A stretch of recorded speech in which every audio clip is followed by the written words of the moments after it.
Where can you find more opportunities to lead, even if you're brand new? What is emotional labor? Why does it matter? And what is the one thing that you must do if you want to build influence with others? On today's show, I speak with Dina Denham Smith. She's an executive coach and author of an upcoming book on science-backed principles for effective modern leadership.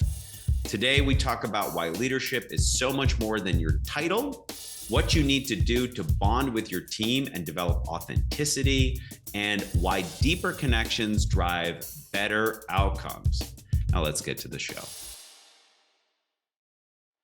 Welcome to Stand Up to Stand Out, the podcast. I'm your host, Stuart Paap, and for the last decade plus, I've been working with innovators and leaders inspire others to take action. My goal with this podcast is to give you practical, tactical advice that you can use now. Whether you're scaling a company, leading a new team, or advocating for meaningful change, this show is designed to help you make a positive impact with those who count. So let's learn together and have some fun along the way. Let's get to it. I am so delighted to have my guest today. Her name is Dina Denham Smith, and she has Cognitas Consulting. Did I get that right, Dina? You sure did. Okay, good. Whew, one thing off the list. So Dina has worked in many rapidly scaling environments, both as a leader and an executive coach.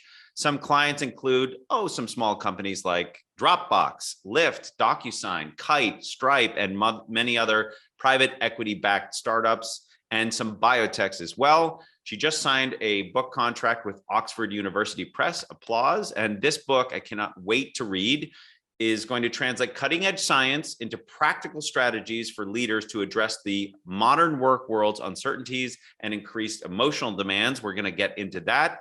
She writes for Harvard Business Review, Fast Company, and Forbes, and you can find everything at Dina D. Smith, that's D-I-N-A, letter D, Smith.com. Welcome to Stand Up to Stand Out, the podcast. Dina. Hello. Thank you for the invitation to be here. Well, I'm delighted to have you. There is a lot to dive into. So congratulations on the book deal, and you have excellent articles.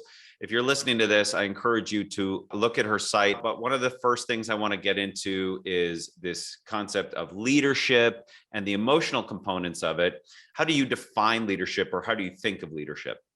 I think about leadership as it's a title, but I think of it more as a stance. And it's really that willingness to put other people, the greater good, and the business ahead of any of your own personal agendas. And so, I think when you do those things, the results follow. How do you start to become a leader if you don't know where to begin?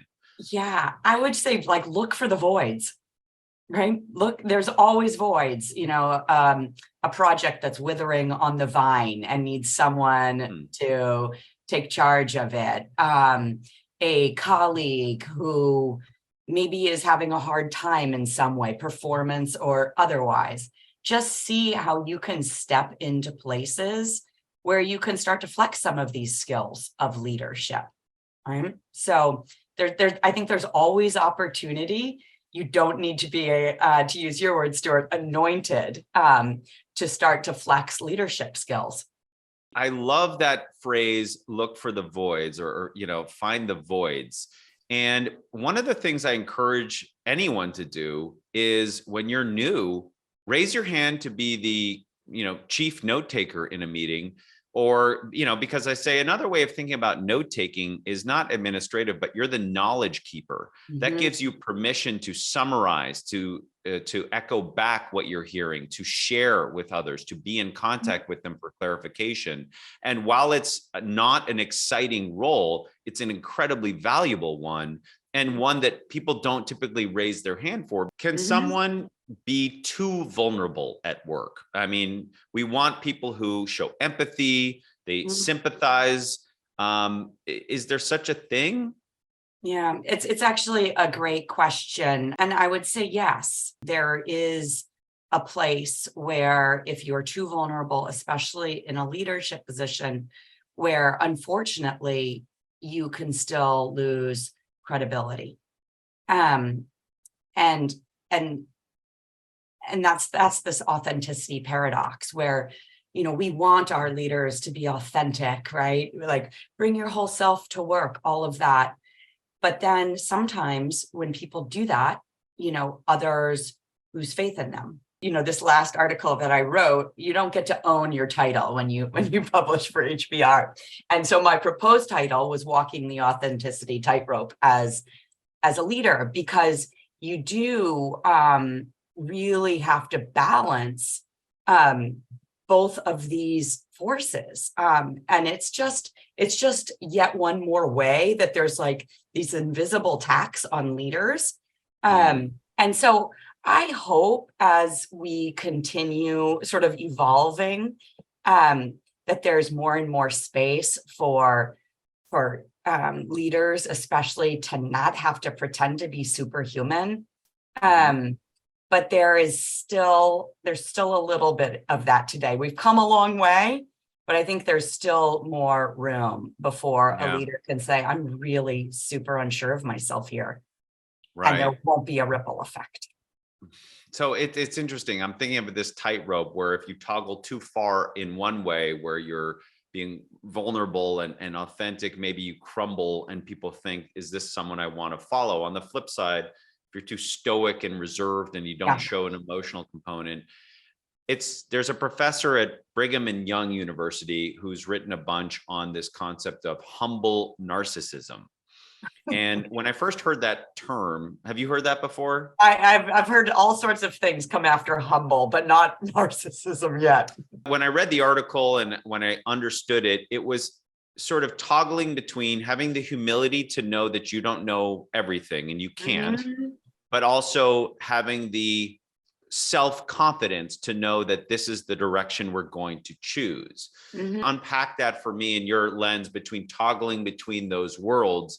And then I also want to understand sequence of toggling. Do you show strength first, then vulnerability? But let's talk about toggling those two and sequence, Dina. Yeah, absolutely. I think there's a broader lens here, which is leaders need to be constantly balancing what we might call polarities. So these are two things that are seemingly in opposition of each other, but both are necessary.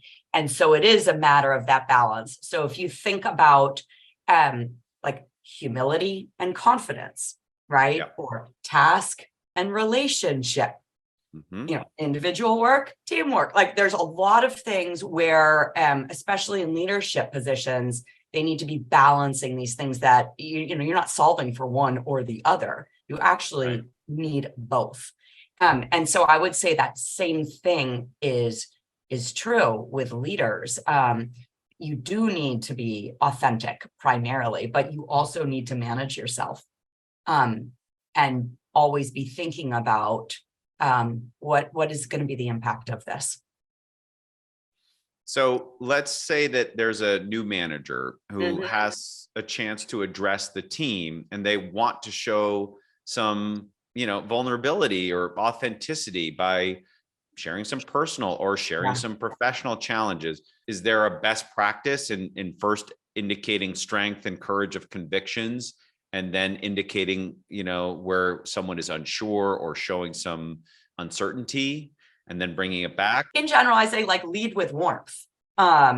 We know from all of the research on influence that ultimately, if you're going to lead with something, lead with that. Some amount of strength is also necessary, right? Like when you have to make the hard calls, when you have to do things that they're called necessary evils, and leaders need to deal with a lot of them, like firing someone who's not performing, conducting layoffs, all of that. And there is strength necessary for doing those things. You can still do them warmly, but then when it comes to I almost think of it more as a soup, as opposed to a big toggle, bring in the authenticity, bring in sort of be relatable. We all have strengths and we all have weaknesses, right? And so I think you can accomplish all of that but it's more of a mix of gosh, just a bunch of qualities. I have so much empathy for leaders because I think when you step back from the role and you think about what does it actually take to perform, it's really quite substantial. I'm going to ask a question that I can't believe I'm putting into the English language, but can you fake authenticity? There's so many ways I want to answer this. You may be able to kind of pull the shade over some people's eyes by faking. I don't actually think it will last for long, and I think most people have a pretty good BS radar. Other thing that I think of when you ask that question is this whole topic of emotional labor, right? Where we are to conform with the implicit rules of our workplace and our role. We show emotions. We work to display the correct emotions.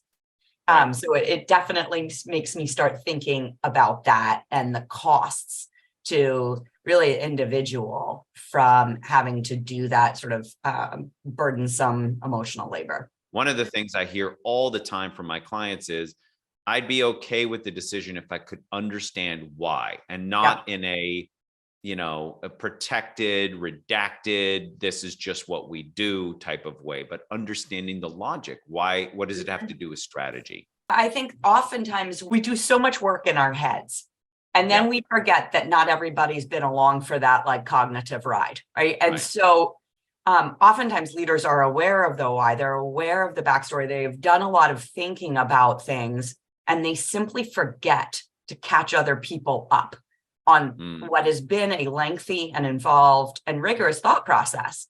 And so, forgetting to explain the why and then just expecting people to fall in line oftentimes, leads to sort of less harmony. Well, I remember reading a story where a leader of a company, I think this was somewhere in the Midwest, it was a longstanding family business, but they basically used an economic downturn and wage cuts, and it strengthened the culture and made people more loyal. And it went like this. Leader comes out and said, look, there are conditions beyond our control, economic downturn, and we know what that can spell, but I'm here to tell you emphatically, no one here is losing their job, first and foremost.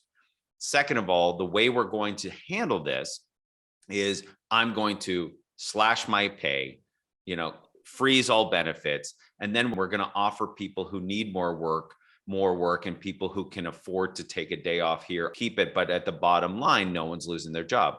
Well, what happened was people bonded more strongly because then they started trading hours. I know you have kids or you have no care. And they just wove together. And even though they had less revenue, the values and the culture strengthened, and people have stayed loyal to this company because the leadership showed vulnerability and strength of their convictions in the same event. And it was profound. Yeah. And they also, the leader demonstrated so much care, and he also provided people with autonomy. You do, you need it, keep it. If you have flexibility, great. Use it. And autonomy is just so woven into all of our DNA. When it's taken away, just the outcomes are worse. To another big topic is emotional labor. So I'd never actually seen those two concepts together. And so maybe we could just explain to people, what is emotional labor? Yeah. So emotional labor is the work that we do to display what feel like the right emotions for our role or our workplace. Okay. And so all workplaces, all roles have these like implicit feeling rules. And oftentimes they're so in the background that we don't really notice them, but they very much exist. And so emotional labor is when those expectations are part of our role. We work to regulate our emotions internally, and then there is some sort of display. Sometimes all of these things can match, right? Like the expectations of the role match how you feel. So for example, leaders are expected to demonstrate empathy. maybe you actually feel a lot of empathy for one of your team members. And so then you are able to actually display that emotion genuinely. Where things get dicey is when how we actually feel and how we're expected to show up conflict. And so emotional labor, I'm just going to like back up and give a little bit of history because I think it can be helpful for understanding it. It's like a weirdly complicated concept, but the research around this began almost 50 years ago, and it was really concentrated on customer service roles. So think about like service with a smile. And I believe the first target of research was actually flight attendants. So you're getting on the plane and the flight, welcome aboard, like 300 times, right? They're fully expected in their roles to ensure that you're feeling good about coming onto that plane, right? And so there are roles like any customer service role where there's a lot of emotional labor, service with a smile, you can think that, where people are expected to almost be more nicer than natural. Or sometimes harsher than natural. Like think about a bill collector. Like he might actually not feel that like that, but he needs to like come across as like harsh, and so it's really about working to display what those right emotions are. And all of the research around emotional labor really focused on this like customer service sector for decades. It wasn't until close to 2010 that it started to get expanded into other domains, and research around emotional labor and leadership began. There's still so much to be understood there, but what's led to some of my last articles on HBR is seeing how much more emotional labor my clients are doing right now than they have in the past. And so I started really like digging into it. And one of the things that I learned, which I think is surprising at first, is that the data shows that leaders do just as much emotional labor as people in the customer service sector who need to deliver service with a smile. But if you actually think about a leader's role, it starts to make sense. First off, they've got multiple interpersonal interactions like all day long. Then there's multiple stakeholder groups, right? You've got your team, maybe you've got the board, you've got your executive peers, you have external stakeholders, right? Like you have all of these different groups, and each of the display rules might be slightly different. Like how you need to show up with your team is a little bit different than how you show up at the board, right? So you are, you're kind of rejiggering how you show up. And versus customer service people, where it's like when the customer says they want something, you smile and you give it to them. When the customer says you're wrong, you say, I'm sorry, and you fix it, right? These are very sort of like very scripted in general. For a leader, like it is constantly figuring it out in terms of like, how do I need to show up here to be most effective? And sometimes there's a match between internal feelings and external, and sometimes there's not. So it seems I understand emotional labor, that it's something that you're expected to do and demonstrate that is implicit in you doing an excellent job. So being aware of people's emotional state, how they want to receive information. How do you think about developing a real connection between your team individually versus a group setting? How does one optimize for that? I think you're right with your instinct that you can connect at a different level one-on-one than in a larger group. In a larger group, I always start to think about it takes me into influence, right? Which is not just having an excellent sort of like communication style, but really thinking about what do I need to accomplish here, and what's the best way to do that. So, if you need to inspire your team of however many people, 10 to 100, sort of go bravely in a new direction, right? Like you need to be able to like grab them in the heart, right? Like facts and figures will only get you so far. Right. And so I really think about once you are doing communications at a group level, you really need to be thinking like, what is the goal of this broader communication, and how do I address not just the communication needs of all of these diverse people, but their interests, right? Like some people need to know the what, some people want the big why, some people need to know more the how, and Right. so there's just a lot of different channels of thinking about how to communicate most effectively. I'll share a personal story from a Yeah. decade ago. So I was starting a networking group that's now, 700 people. And I had a chapter that I was running of about 40 people. And there was one sort of rogue member, always late, never really contributing. And I was sort of at my wit's end with him. And one last grasp, I said, let's just go out for a beer and I'll chat him up a bit and just see if I can get to the bottom of it. So Yeah. 30, 40 minutes of tortured conversation. It wasn't going anywhere. And then I asked him, and he founded a pretty successful, law firm. And I said, what inspired you to found this? And all of a sudden he lit up. And he talked about how he had been trained in one domain and had seen people being treated unfairly and wanted to change that narrative and founded that. And ever since that, he became one of the best members. And to this day, I consider him a friend and a superstar, and went out of his way to be a part of the culture. And I thought, wow, it really decoded that through his why. And I thought that was the most useful investment of an hour, because now it changed the dynamic in a group setting. Yeah, absolutely. And, ultimately, this is what people are pulled by. They're pulled by their why. They're pulled by a better vision of themselves and their lives and their work. People don't reject changing. They just reject like sort of getting changed, especially in directions that are not the ones they've set for themselves.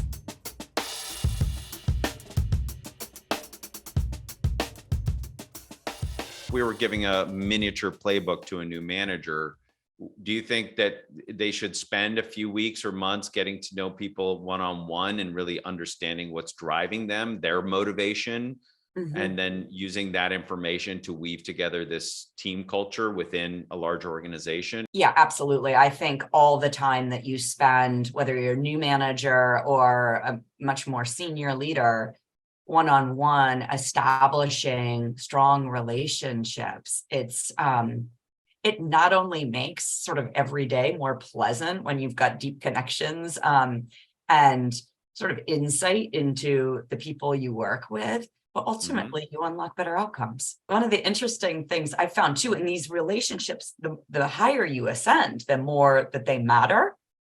And I find that there's these interesting, as leaders sort of like ascend through the ranks, where they've come from individual contributor, and then maybe they manage a small team of individual contributors, and then they become a manager of managers, and then, and so on and so on. There's always like a new mindset that's required for each of these transitions to unlock the behaviors that are going to be most successful. And one of them is simply connecting with people is part of my job, right? Like I don't need to, I'm not the workhorse. Like this is a legitimate way for me to spend my time. Yep. And it's almost like many of them need permission to do that because it feels like not work. It's funny you say that, because Harry Kramer said that when in his role as CEO, 55,000 person organization. And he said, I knew coming up as an individual contributor, I could work as hard as I could, but some people could do me times 3 in terms of workload. But when I got to a level where I was managing tens, hundreds, thousands of people, those skills don't necessarily apply. It's not about grinding out the number and the data. It's about connecting people towards that greater purpose. And I always tell people, and I'm paraphrasing what Chip Heath said in an excellent book called Making Numbers Count that I recommend everybody read. He's a Stanford professor, but he talks about the distinction of when you first start, you might be an analytical role. You might be a financial analysis or running engineering models. It's ones and zeros. But as you sort of move up the chain, the questions become more complicated. Should we go there or not? What's the best strategy? How do we best approach this? And you need different skills to do that. Absolutely. One of the most amazing things about evolving as a leader is you're really evolving as a human. And certainly every time you have more scope, it's going to require a shift in terms of how you think about your time, breadth versus depth, how you show up, the expectations that other people have for you, and what skill sets are most necessary and impactful. And so it can just be this amazing learning journey. So for people who love to learn, it's like, gosh, it's just an invitation to a life of it.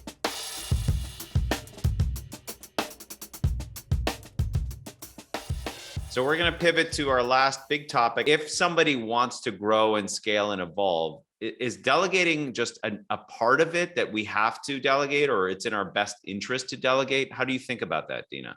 Yeah, I think if you want to lead a team, it's a must. It's an absolute must. Delegating is such an interesting thing, I think, because on the surface of it, it seems really simple, right? Like I think about, the skills on my team and people's interests, and then I think about the work and I do my best matching possible. And then I assign the work, and, discuss the work, arrive on like a desired outcome, and then I hand it off and, check in, and it's all going to be fine. So mechanically speaking, delegating is not complicated, right? Like it's just not, but it is incredibly difficult for people to do it, sometimes at all, much less really well. And so it really leads you to this question, like, what the heck is going on here? And it's because there is so much that is happening kind of under the hood, so to speak, when it comes to delegating. So for people to really, truly develop into great delegators, they need to let go of exactly some of what you referred to, right? Like, okay, I know I can do it more quickly, right?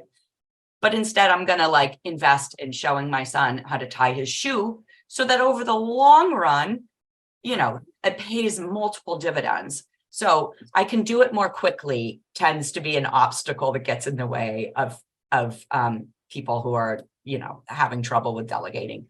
Another one is my way is the right way, and feeling as though like there's only one way for this to get done, and this has worked in the past, and that can lead to struggles around delegating.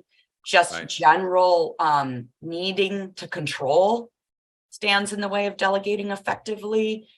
Poor levels of trust. I mean, it just worried about God, what value will I have if I delegate away this work? There is so much that's happening that makes delegating trickier than it seems like it should be.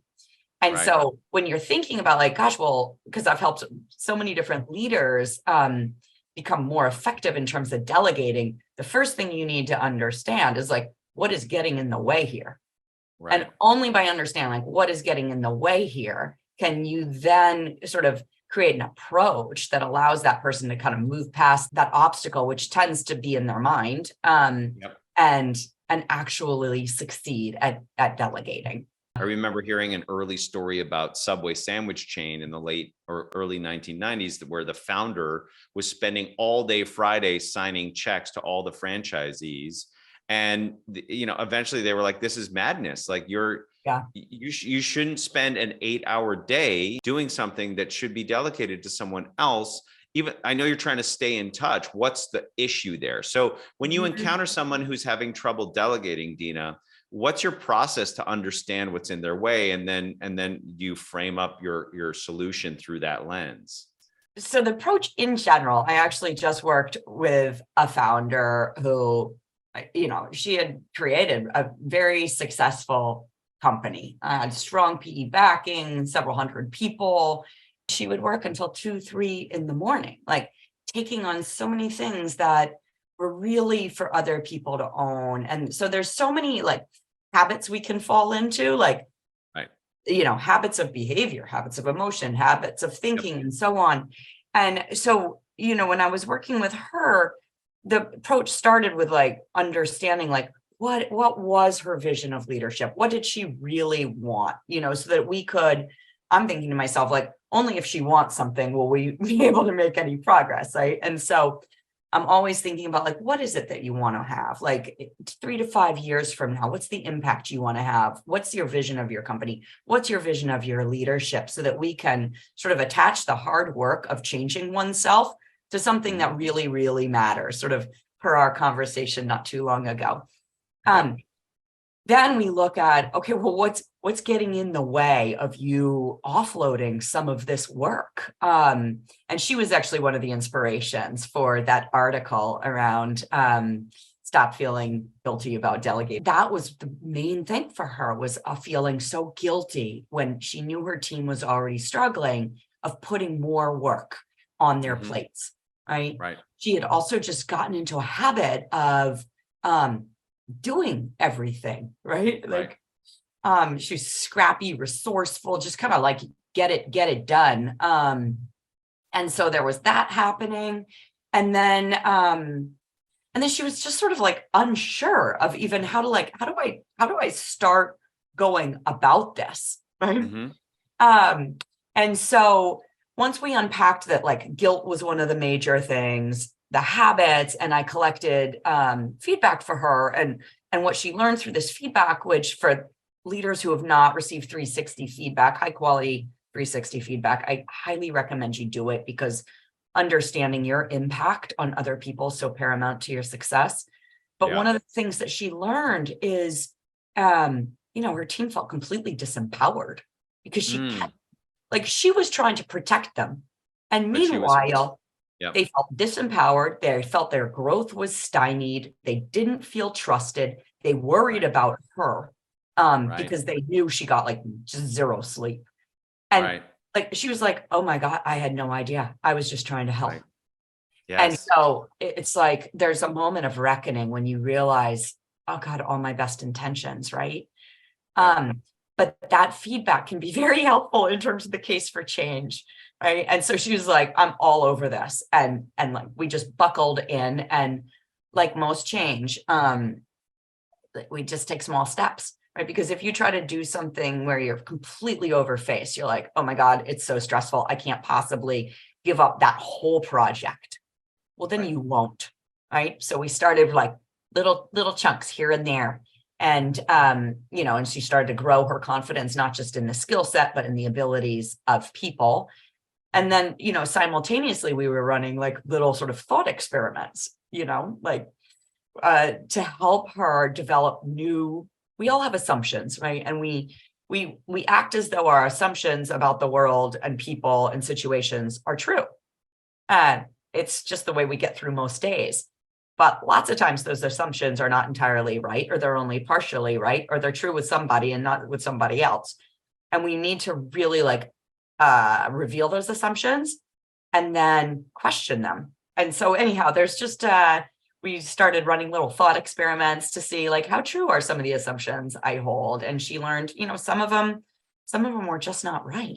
And that allowed her to rejigger her mindset.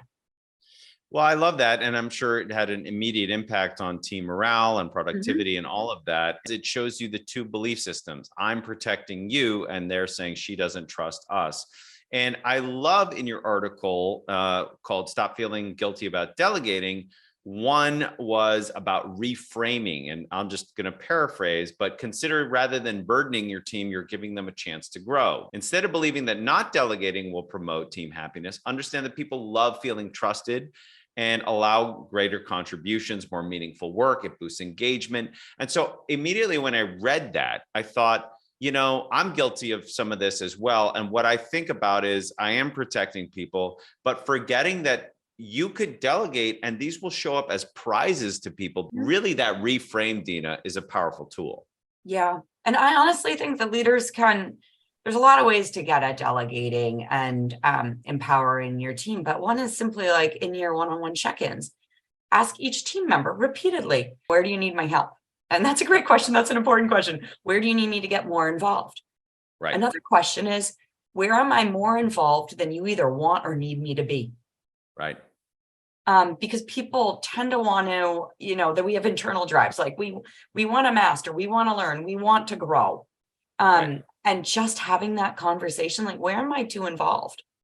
You may find that people are like, I want to own this. Let me drive it. Right. Right. And how wonderful for you too. Oftentimes I meet such wonderful people, and they're bright and driven and hardworking and all the things, but they feel shy about self-promotion Mhm. at work because they don't want to be seen as, selfish or self-centered or not being a team player, right? It's a delicate balance. Do you have any tips for how people can promote their ideas at work, but not come across in an unlikable way and not warm, as you said, one of Yeah. those qualities we're looking for? Yeah. Yeah. I run across this all the time too. People who feel like, I don't want to be like that guy, right? And Mhm. they'll, right, because there's always people in offices who gladly toot their own horn, and they are this extreme version of it, right? And Right. one of the things I point out to my clients, like the fact that you are even concerned about this tells me you could never be that person. So Right. let's not just think in terms of black and white, like I either don't self-promote or I do, and I'm that. Right. You can think of it as a dial. And Right. inevitably, the people who are disinclined or worried about doing it can certainly turn up their dial a little bit without becoming that sort of like blowhard, like obnoxious person in the office. When I think about this and how people can do this in ways that are effective, the first thing I like to think about is the notion that, work hard and people, whatever, it'll all pay off. It's just a fallacy. You do actually need to point out some of your accomplishments and achievements for other people to even know that they've happened. Mhm. Um, it is actually good for other people to know that. This is like another flipping of the script, right? Like if people don't know what you are capable of and what you are achieving, how can your boss or your company put all that you bring to the table to its best use? You're limiting others in terms of accessing your strengths and your skills and all that you offer. And so I think that it's actually for other people that we that we should self-promote. And the fact is, other people won't notice unless we point it out. That said, Yep. Stick to the facts. This can be helpful rather than saying, well, I just did the most phenomenal job, right? Right. Use data. It's much more comfortable to communicate with data around things like this. So work to collect data and speak in terms of outcomes and data. I think another thing that can be very powerful is to use the word we. So Mhm. when you have collaborated with other people, when your team has contributed, lift everybody, right? Right. It is first off, it acknowledges and recognizes other contributions. There's so little we do truly all by ourselves. Right. And that recognition is so important for other people. But it also makes it more comfortable for you to highlight things because you're not putting just yourself into that spotlight. So those are two things just sort of off the top of my head that I'd Yeah. recommend. I love it. So sharing data, speaking to outcomes, as well as using we to have inclusive language. And, Yeah. there's another benefit that I read in an article about just reducing work overwhelm when people keep assigning people other tasks, to actually put it down on a piece of paper, an app, write down all the projects you're working on, because not only this dispassionate way of showing people what you're doing is actually a way to have them reprioritize. If they keep loading your plate up, you can just go back and say, as look at the whiteboard or look at this document. Here's the 5 things I'm working on, the business outcomes, how we're progressing. And Right. it's a gentle reminder in a dispassionate way to say, like, this is serving the greater goals, and here's what I'm working on. And they can say, wow, that person has a lot on their plate. They're really pushing the rock forward. Good job. Yeah, and not to be too full circle, but it brings me back to one of the things that you mentioned right at the beginning about like raise your hand, be the note taker or whatever. Yep. Gosh, there's all the priorities that have been sort of handed to you, but then there are these other places, right, where you're doing work that might be invisible or unnoticed. It's helpful to point that out too. So my two final questions are, what one thing would you leave people with? And then if you'd want to share, a personal story or a challenge of growth that you've experienced in your career. So those are the two. You can take one, both, or neither. I'll try to hit them both. Okay. So one of the most profound lessons that I experienced sort of earlier in my leadership journey was finding out via an exit interview, unfortunately, that a direct report had found me scary. And and I can tell you that I have never in my life thought of myself as a scary person. To this day, like that word scary, like it breaks my heart that her experience of me was somehow that it created some level of fear in her. But what I took away from that and what I realized is this fundamental need to think not just about like our intent, but the impact.